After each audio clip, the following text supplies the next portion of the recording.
बंगाल में ये खलबली क्यों मची है? इसकी वाजिब वजह है 10 साल से बंगाल में सत्तासीन ममता तीसरी पारी की तैयारी में है। लेकिन लोकसभा चुनाव में बड़ी कामयाबी मिलने के बाद बीजेपी अब विधानसभा के लिए एड़ी चोटी की ताकत झोंक रही है और बीजेपी की यही सक्रियता ममता को अपनी कुर्सी के लिए खतरा दिख रही है।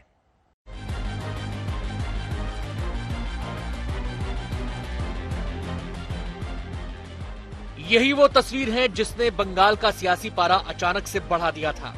मतुआ समुदाय के बीच देश के गृह मंत्री की मौजूदगी और इसी समुदाय के अपने पार्टी कार्यकर्ता के घर पर लंच की इन तस्वीरों से ममता जबरदस्त भड़की।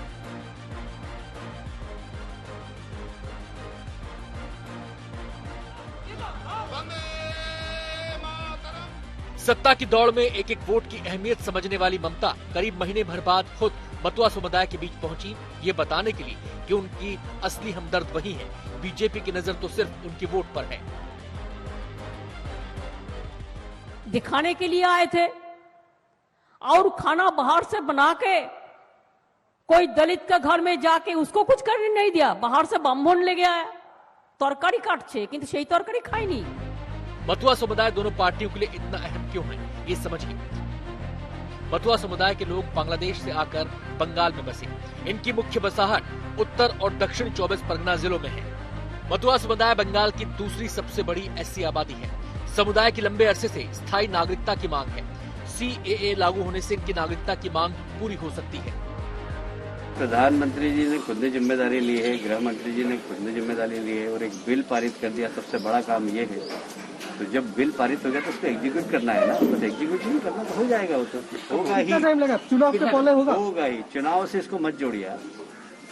चुनाव हमारे लिए सेकेंडरी थिंग है, नागरिकता देना हमारी प्राथमिकता है। पार्लियामेंट के एक्ट से पास हो चुका है सिटीजन्स अमेंडमेंट एक्ट, अब उसके रूल्स बन रहे हैं। जैसे ही रूल्स बन जाएंगे वो इम्प्लीमेंट होगा और लेटर और स्पिरिट में इम्प्लीमेंट होगा और यहां भी होगा। ममता चाहे जो कहें, लेकिन बीजेपी ने ठान लिया है कि अगर बंगाल की बिसात पलटनी है तो दिग्गजों को लगातार जनता के बीच पहुंच बनानी होगी।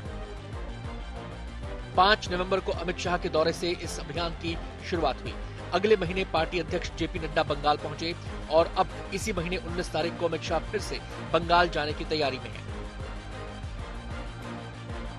शहर मात के खेल में राष्ट्रपति शासन भी बंगाल में बड़ा मुद्दा बन गया है। ममता और उनके करीबी आरोप लगा रहे हैं कि बीजेपी उनकी सरकार भंग करवाने की साजिश रच रही है, लेकिन बीजेपी कह रही है कि ऐसा कभी नहीं होगा, क्योंकि ममता राष्ट्रपति शासन के बहाने शहादत चाहती हैं। ये आपने पहले भी किया, 130 लोग मरे, हम 18 जीत गए। अब आपने हमारे राष्ट्रीय अध्यक्ष पर हमला करवाया, हमारे महामंत्रियों पर करवाया, जो दुनिया की सबसे बड़ी पार्टी के राष्ट्रीय अध्यक्ष हैं। क्या लोकतंत्र में लोकलाज सब खत्म हो गया है? नड्डा पर हमले का मामला भी बड़ा मुद्दा है। ममता सरकार ने केंद्र को इस मामले में रिपोर्ट सौंपने से इनकार कर दिया है, लिहाजा शाह के ताजा दौरे में इसे लेकर भी ममता पर तीखे तीर चलना तय है। कोलकाता से मनोज्ञा लोईवाल के साथ आज तक ब्यूरो।